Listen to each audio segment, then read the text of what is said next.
Bonjour tout le monde, c'est Valile. J'essaye aujourd'hui une nouvelle vidéo avec ma lumière naturelle. Il n'y en a pas beaucoup, mais j'ai l'impression qu'on est juste à la limite pour que ce soit encore les bonnes couleurs et plutôt pas trop flou. Donc je vais tourner et j'espère que je ne serai pas trop déçue du résultat à la fin. Je vous dis bienvenue, bienvenue si vous n'êtes encore jamais arrivé sur la chaîne, re-bienvenue si vous êtes des habitués. Je vais faire un petit vlog de novembre et donc forcément on le fait a posteriori pour cette première vidéo de décembre. Je suis ravie d'essayer de faire quelque chose qui soit à nouveau un petit peu bilan plutôt que juste les cartes sur l'oracle de Morrigan, bien que ce soit très intéressant, mais je sais que la série sur l'oracle de Morrigan, elle donne peut-être pas tout à fait une sensation de variété, donc j'aime bien essayer de la couper avec autre chose, même si ça me ralentit en fait sur le cheminement global. C'est sûr qu'au rythme où je vais finir dans longtemps, c'est un peu ennuyeux mais c'est comme ça. Alors, pour aujourd'hui, j'ai plusieurs choses à vous dire. On va parler rapidement des vidéos YouTube, vous allez voir pourquoi. On va du coup enchaîner sur une tentative de remaniement du site à ce sujet. Et puis, on va entrer ensuite dans le bilan de novembre à proprement parler pour les cartes. Et de ce que ça peut valoir. J'ai mis 3 choses à l'écran en fait pour indiquer ça. Je vais m'arrêter, je vais vous citer un peu ce qu'il y a eu en novembre pour faire un bilan. Et puis on va faire ces 2 jeux plus cette petite indication là, juste derrière. Mais voilà, ça c'est pour le planning. Et je vais essayer de m'y tenir, d'être dans l'ordre, de faire pas trop long et d'avancer. Mais si je vois que le compteur tourne parce que voilà, je ne sais plus m'évaluer. Eh bien, écoutez, à ce moment-là, on fera des morceaux, c'est pas grave. Au moins, vous aurez la couleur, quoi. Vous saurez à quelle sauce on va manger. Voilà. Alors, entrons directement dans la partie 1. Vidéo vlog de novembre. J'ai réussi à me nourrir, je mets des guillemets pour ça, pardon, évidemment je me suis cognée sur la table, me nourrir un petit peu plus ce mois-ci, mais ce qui était un peu mixé parce que d'un côté j'ai essayé de faire plus de choses, de l'autre si j'ai écouté beaucoup de vidéos c'est que j'ai été très KO, donc j'arrivais pas à faire grand chose d'autre, donc c'est pas forcément bon signe en tout cas. J'essaye de voir comment j'arrive à gérer ma concentration pour écouter des vidéos YouTube, quel type de vidéos YouTube je peux écouter au niveau de la complexité, au niveau des accents, au niveau de la densité du vocabulaire anglais. Est-ce que j'en retiens quelque chose? Est-ce que j'en retiens rien? Voilà, comment je peux gérer ça? Donc là, on est dans des réflexions qui sont à la fois sur ma santé, évidemment, comme toujours, comment je gère cette adaptation que je dois mener au quotidien par rapport à mes nouvelles capacités, mais évidemment c'est aussi une réflexion qui va toucher comment je nourris mes pratiques de façon théorique, on va dire ça comme ça, théorique, parce que évidemment une pratique qui se nourrit, c'est une pratique qui se nourrit avec ce qu'on en fait, puisque sinon c'est pas de la pratique, c'est juste un intérêt, c'est de la théorie, c'est de la lecture, ou autre chose, parce que comme dit la lecture, tout le monde ne peut pas lire, en tout cas c'est de la culture, on va dire ça comme ça. Il faut pas croire que je ne suis pas intéressée par l'aspect pratique des choses. Une pratique des cartes, ça va être de pratiquer soi-même avec les cartes, hein. Mais on peut le compléter. On peut compléter en se demandant comment font les autres, en regardant des documentaires, ou en regardant simplement comment quelqu'un d'autre emploie le même jeu que soi en emploie pour en comparer les usages, en comparer les efficacités, regarder le tirage, voilà. On peut se nourrir aussi à l'extérieur. C'est pas... ça ne se... comment dire, ça se marche pas sur les pieds, c'est pas contre-indicateur, indicatif, je sais plus comment on dit en français. J'espère que vous m'aurez compris. Donc voilà, je voulais essayer de voir, est-ce que j'arrive à explorer un tout petit peu autour de mon périmètre, quoi. À pas être trop isolé, pas être trop centré sur soi. C'était ça ma question. Et j'ai une liste de vidéos ce mois-ci, parce que du coup maintenant je les prends en note, parce que sinon j'oublie ce que j'ai vu. Au moins les titres, même si je me rappelle pas du contenu, ça c'est encore un autre problème. Mais je me suis rendu compte que là, je trouvais peut-être un rythme, où voilà, j'ai réussi à faire plus que ce que je pensais, et ça a donné des bons résultats, c'est-à-dire que c'était intéressant, ça m'a laissé une bonne expérience. Donc j'ai envie de poursuivre l'expérience dans l'avenir, et si j'y arrive encore une fois, à côté de mes propres pratiques, de voir si j'arrive à de nouveau suivre des contenus en ligne. Alors techniquement, hein, ça fait quand même plusieurs mois que c'est le cas. J'ai quand même cité des vidéos de Katou, j'ai déjà cité une vidéo de Kellyanne Maddox, je crois que j'ai cité Lisa Papes et ou Dawn Michel. Enfin voilà, il y a quand même 2-3 trucs, mais c'était un peu sporadique. J'ai peut-être aussi renvoyé une vidéo de Lyra, je crois, je sais plus trop. Mais c'était plus sporadique quoi. Et j'ai moins insisté dessus parce que ben, je me sentais pas forcément très à l'aise, parce que j'en retiens pas le contenu, pour toutes les raisons que j'ai expliquées. Donc ça fait un moment que je suis obligée de toute façon d'écouter de la vidéo parce que je peux plus lire, mais j'avais du mal, voilà, j'ai parlé des difficultés. Là j'ai essayé de passer au-dessus des difficultés, ce qui ne veut pas dire qu'il n'y en a plus, mais c'était plus satisfaisant dans l'état, dans ce que j'en ai ressorti ou de ce que j'en retire. Je pense que déjà depuis 2 mois, du coup ça veut dire en octobre et en septembre, ça avait déjà commencé à être le cas, mais le problème c'est que si je ne l'archive pas, ça a tendance à être comme si ça n'existait pas dans ma mémoire. Et ça, c'est horrible. C'est vraiment déstabilisant à vivre et c'est frustrant. Et voilà, plein de choses un peu négatives. Je suis désolée, mais c'est ça, c'est le quotidien. Et c'est dans mon apprentissage personnel, c'est comme ça. Donc, c'est pour ça que j'essaie de changer un peu de méthode et de au moins noter les titres, de pouvoir revenir par-dessus et faire un bilan, un peu comme la liste en fait. Vous voyez, j'avais fait une liste sur les jeux du mois pour pas oublier quels sont les jeux que j'utilise dans le mois. Sinon, vous me posez la question, même à 15 jours. Si au bout de 15 jours, rentré dans un mois, vous me demandez t'as utilisé quoi comme jeu, je pourrais pas vous dire en fait. On en est là. Donc, j'avais fait cette liste sur les jeux, ça fait un moment que je l'utilise pour les vlogs. Et je me suis dit, bah, je vais essayer de faire la même chose pour les vidéos YouTube du coup.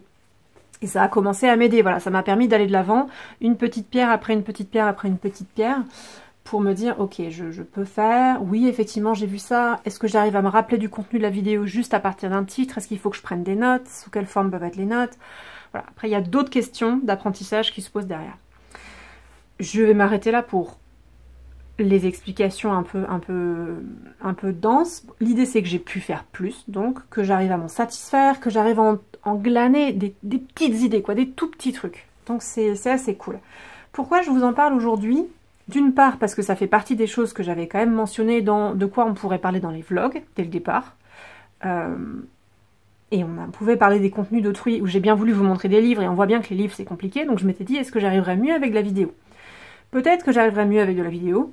Maintenant, je me suis demandé quel était le format, le contenu qui se prêtait le mieux, parce que, est-ce que je vous lis une liste ? Ça, je trouve ça pas très intéressant. Dans un format comme celui-ci, après on me dira, au final, est-ce que mes vidéos, elles sont pas à moitié podcast plus que vidéo ? C'est possible, et à ce moment-là, c'est pas grave si je liste, parce que de toute façon, on écoute.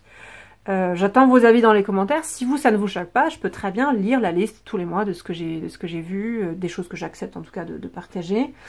Et éventuellement, je peux résumer, expliquer, donner une idée de ce que j'en ai retenu. Mais je m'étais dit, ça fera peut-être des vidéos trop longues, ce sera peut-être trop fastidieux. Et comme dit, je ne savais pas si ça se prêtait à ce médium. En revanche, ce que je me suis dit, et ça, c'est le truc qui va nous amener sur le site web, ça me paraît plus facile de le partager autrement. Ça me paraît plus facile de le partager à l'écrit. J'ai fait une note dans l'onglet communauté de YouTube ici, pour vous. Mais je ne sais pas si vous avez l'habitude d'aller regarder l'onglet communauté ou si vous êtes abonné et que vous recevez des annonces quand je fais des commentaires comme ça. Parce que je crois qu'il faut tourner la cloche, il faut activer la cloche pour recevoir les emails sur ça. L'idée, c'est que donc, je vais mettre plus, je mets des énormes guillemets, hein, on met des pincettes, plus de contenu sur le site, sur le seuil que prévu. Jusqu'à maintenant, je voulais qu'il soit le relais des vidéos YouTube et qu'il y ait un article pour chaque vidéo pour mettre les sources, les informations importantes, les timelines, qu'on ait une base. Si jamais YouTube crash, j'ai encore des choses. Si jamais, voilà, je veux une base de données qui soit statique, un site quoi, de toute façon écrit, et surtout pour les compléments, j'aimerais beaucoup, voilà, dans l'avenir, répondre à des questions. C'est comme quand on faisait des reviews, une review ça s'édite en fait au fil du temps, il y a une traduction qui sort, il y a ci, il y a mi, finalement le jeu je m'en sers plus, je l'ai vendu, vous voyez, c'est vivant quoi. Mais on peut rajouter des choses qu'on n'a pas eu le temps de dire dans la vidéo, qu'on n'a pas pensé à dire dans la vidéo, donc le site je le pensais comme un complément. Mais forcément, vu que j'ai pas assez d'énergie pour créer tout ce que je voulais, je n'envisageais pas de faire forcément plus que juste relayer les contenus vidéo et les compléter sur le site, au départ. En tout cas, là, ces derniers temps. Et ce mois-ci particulièrement, et déjà depuis octobre, ça me trotte, hein, mais c'était un cheminement intérieur dont j'avais pas forcément parlé parce qu'il n'y avait pas un truc à en retirer. Mais là, on peut en retirer quelque chose qui est, je vais essayer de m'ouvrir à des partages différents. C'est-à-dire pas des articles longs, pas des articles théoriques, pas des machins chiadés, ou en tout cas qui pourraient être jugés chiadés.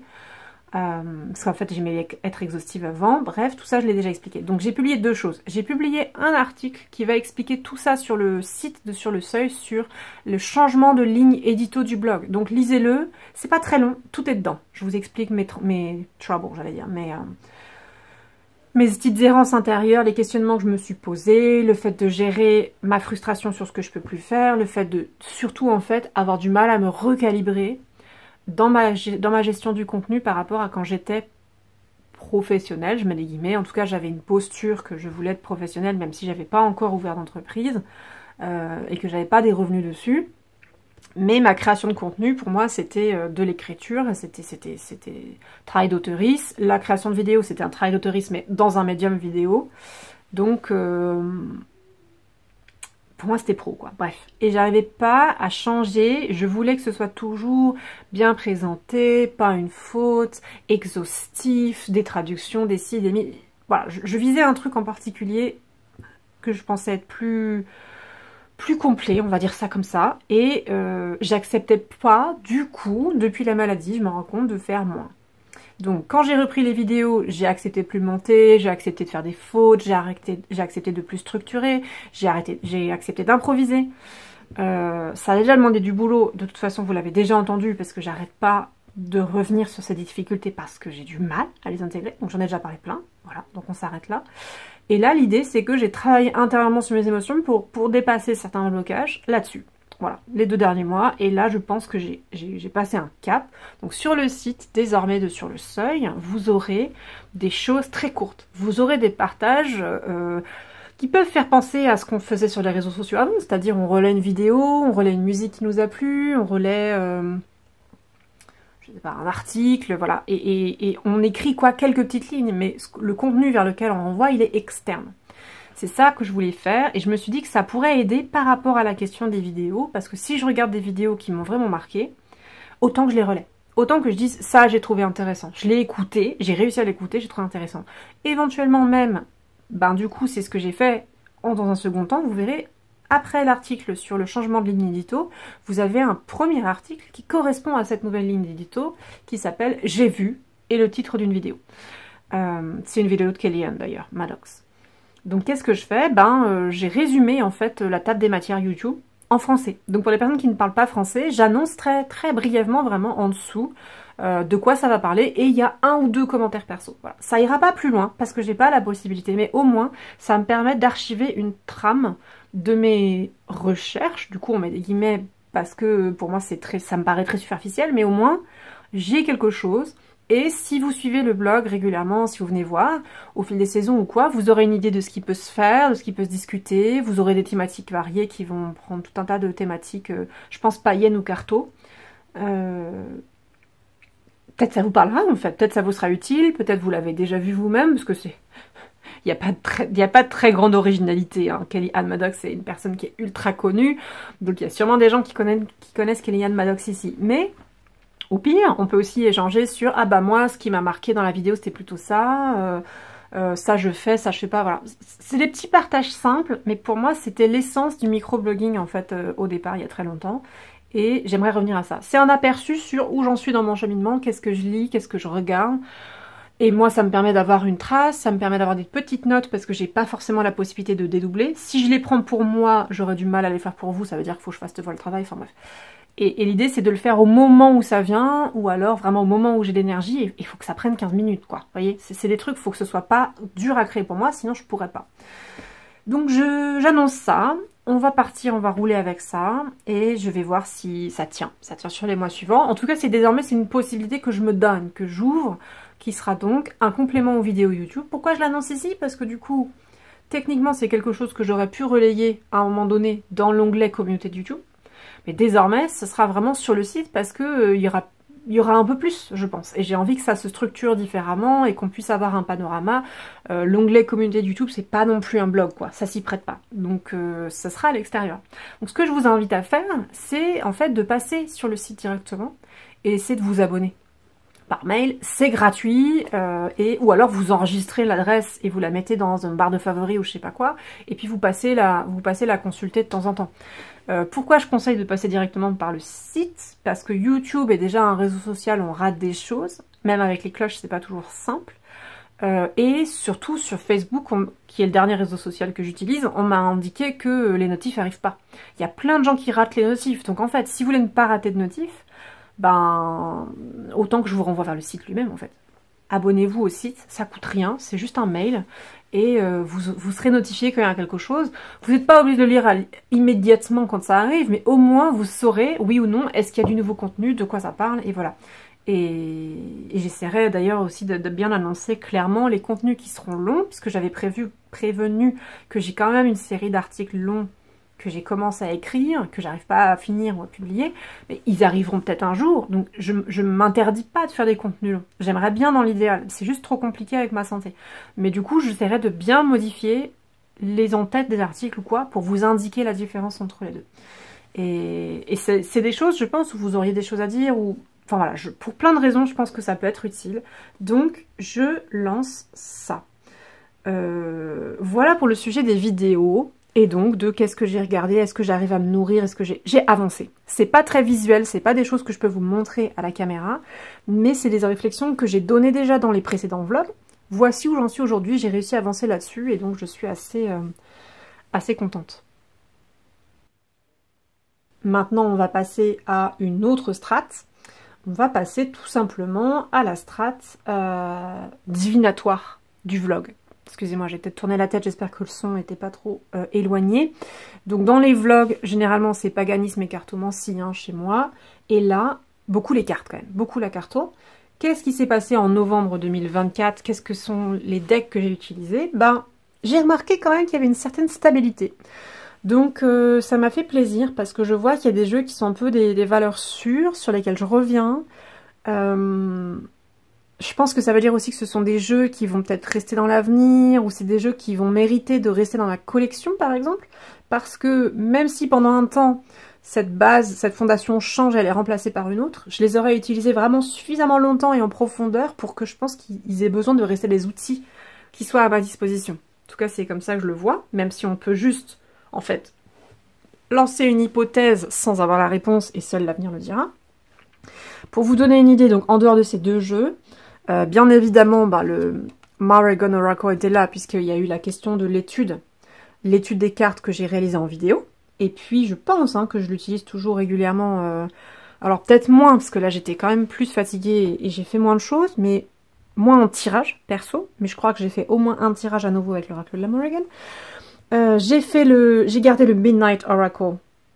Non, pardon, le Midnight Magic Tarot. Je vais y arriver, qui est le tarot avec les champignons. J'ai gardé le Seed and Sickle, et on va pouvoir en parler. J'ai gardé le Threadbound Oracle, que j'ai déjà montré pas mal de fois, donc je vous le remontre pas. Mais si vous avez des questions, faites ça en commentaire. J'ai repris un petit peu le travail avec les runes. Alors c'est vrai que là, j'ai pas pris d'éléments pour le montrer, mais j'ai repris le travail avec les runes. Alors, ce qui est toujours un peu compliqué, c'est que les runes, elles sont pas vraiment divinatoires dans ma pratique. Je fais du coup un petit aparté. A priori, quand même, au niveau de l'archéologie, on n'a aucune preuve que les runes étaient utilisées en divination. On peut prouver qu'elles étaient utilisées en magie dans le quotidien, en plus de servir d'alphabet, pour juste écrire. En divination, c'est compliqué. Et je dois avouer que j'ai du mal à les utiliser en divination personnellement, donc ça résonne avec moi énergétiquement, ça. C'est... Oui, en magie, oui. En sigil ou sigil, comme vous voulez. En sceau, bref, en magie, oui, mais en divination, moins. Là, du coup, en tout cas, je reprends, je dois refaire un peu mon étude, je dois me rafraîchir la mémoire, puisque donc de toute façon, j'ai perdu la mémoire, donc il faut reprendre un peu de zéro, comparer certaines sources, revoir les poèmes runiques, et puis qu'est-ce que ça peut m'évoquer dans mon quotidien, et travailler plutôt en évocation dans le quotidien, comme on travaillerait avec une carte, si vous voulez, qu'on travaillerait avec soi. Prendre une rune et la garder avec soi dans le quotidien ou des choses comme ça. Donc je vais pas trop entrer dans le détail, mais j'ai repris vraiment le travail avec les runes et je pense que ça va durer un certain temps parce que je suis quand même très lente et il y a du boulot. Il y a du boulot pour se remettre à jour. Voilà. Donc ça, c'était nouveau. J'ai donc dit le Threadbound, j'ai dit... j'ai travaillé un petit peu, vraiment un tout petit peu avec le Tarot Landscapes. Mais pas du tout assez pour en parler vraiment. Je pense qu'on reviendra plutôt sur une vidéo sur les mineurs si j'y arrive, parce qu'il y a au moins une personne qui a dit que c'était intéressant. J'ai gardé, il me semble, le Citadel Oracle, donc l'oracle Citadel, mais moins, beaucoup moins. Il s'est un petit peu effacé au profit d'autres jeux.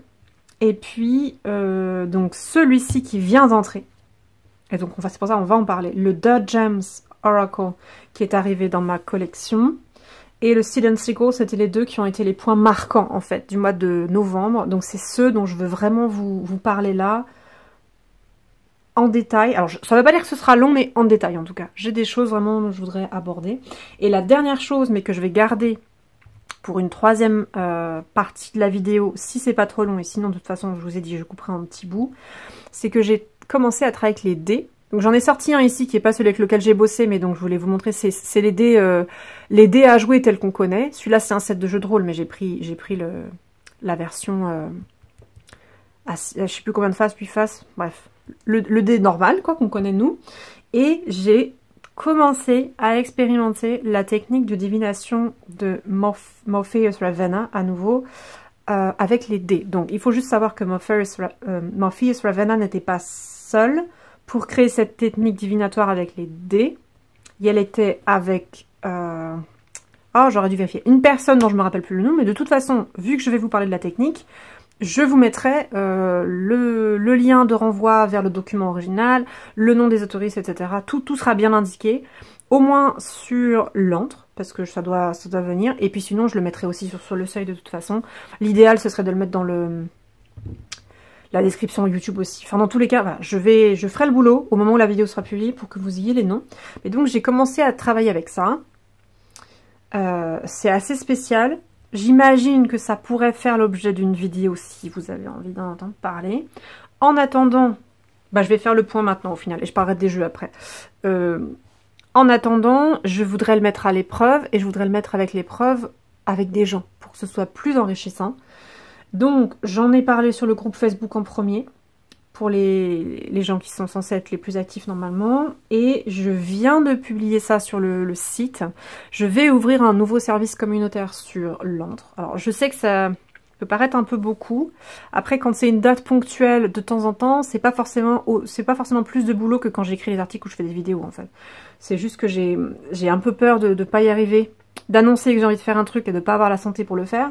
Sachant que là, on a déjà la série sur l'oracle qui est lente, très très lente à faire. J'avais une traduction à faire, j'avais une deuxième traduction à faire. Enfin, j'avais plein de trucs à faire qui demandent trop de jus et que j'arrive pas. Mais bon, donc j'ai annoncé sur le site de l'antre. Je vous invite à aller voir. Ce sera un service intégralement gratuit. C'est pour faire une expérimentation collective avec cette méthode et voir ce qu'elle peut donner. Et ce sera sur live privé. Ce sera pas un live public YouTube. Ce sera pour des gens qui sont là pour ça, qui prennent rendez-vous pour ça, qui s'inscrivent et tout. Gratuit, hein, pas de problème, mais privé. Et donc, en fonction des personnes qui seront là, évidemment, on décidera du logiciel qu'on emploie. Là, je suis pas encore fermée au truc. J'ai pensé à YouTube en format privé, parce que c'est ce que j'avais déjà fait par les espaces sacrés. Je sais que ça fonctionne. Et ça permet de pas passer par des réseaux sociaux. Et ça permet d'avoir... En fait, il y a quand même beaucoup de gens qui ont un compte YouTube. Donc, ça leur permet d'assister. Et sinon, peut-être Discord ou Zoom, encore une fois, au choix, mais on verra ça le moment venu. Donc, il y a des choses à faire au niveau de la divination, sachant que j'ai pas oublié, là je me lance là-dedans, j'ai envie d'essayer ça, je suis toujours en train d'étudier le deck de la Morrigan de Morpheus, mais on a le deck de Stephanie Woodfield qui arrive, donc il va y avoir beaucoup de trucs morriganiens en même temps. Je vais voir comment je jongle avec tout ça. Il est annoncé le 8 décembre, mais en même temps... La dernière fois que j'ai fait une preview, enfin pas une preview, une précommande avec Amazon, le bouquin il m'est arrivé 3 mois après. Donc j'attends de voir s'il n'y aura pas de souci avec le deck de Woodfield. Je ne sais pas. Au pire justement, si le deck de Woodfield arrive en retard sur 2025, ce serait peut-être plus facile parce que ça nous laisse le temps d'expérimenter ça et ensuite j'aurai l'autre deck. Voilà, donc ça c'était pour la partie des dés divinatoires. Comme dit, c'est plus une annonce. Pour l'instant, je vais pas en parler, mais il faut savoir que ça par contre c'est totalement nouveau dans mes pratiques. J'avais pas fait de divination avec les dés. Et j'avais surtout pas fait de divination, en fait, poétique ou avec ce genre de système. J'avais très envie d'en faire. J'avais réfléchi à des méthodes personnelles d'ailleurs, mélangées avec les oracles de jet, mélangées avec plein de choses. Mais j'ai pas souvenir d'avoir vraiment expérimenté sérieusement un truc. Et là, par contre, j'ai fait des séances divinatoires avec un cadre posé, l'espace sacré, etc., connexion à la divinité, invocation, machin, et ce truc. Et ça donne vraiment des résultats assez mystérieux, mais parfois très juste, donc c'est assez mindfuckant. Ça fait penser pas mal aux oracles grecs, hein, il faut se l'avouer. J'ai travaillé avec des maximes ou avec des trucs comme ça, ou des gens qui font de la canalisation à l'antique, qui ressemble un peu à l'antique, et c'est vrai qu'on obtient parfois des phrases ou des choses, on comprend absolument pas ce que ça vient faire là, et on sait absolument pas quoi en faire en divination. Et du coup, comme c'est quand même la réponse à ce qu'on a demandé, qu'est-ce qu'on en fait? C'est super compliqué. Et j'ai des réponses dont je me souviens, qui m'ont énormément marqué, d'oracles grecs, dans le début des années 2010 là, et j'ai jamais trouvé la réponse en fait. J'ai demandé des trucs, j'ai eu ça, mais je n'ai jamais su comment l'appliquer dans mon quotidien. Je me suis demandé si la méthode avec la morricane, elle allait faire pareil ou pas. Et le mieux quand c'est comme ça, de toute façon, c'est d'élargir en fait, d'élargir l'échantillon de pratique. Et donc plutôt que de pratiquer seul, de pratiquer avec des gens, de voir ce que les gens ça a donné pour eux dans leur pratique du quotidien. Les gens pourront prendre la méthode. Si c'est dur d'accès aussi, on pourra réfléchir à la langue. Enfin bref. Donc tout ça, ce sera en rendez-vous comme d'habitude sur l'antre de la Morrigan sur WordPress. Bah, je vais mettre le dé de côté du coup. Et puis je vais m'arrêter là. Je vais respirer un coup. Et puis bah, je vais peut-être vous parler des 2 jeux à la suite. Peut-être je coupe là. Et puis on garde les jeux pour une deuxième vidéo. Je verrai. Voilà.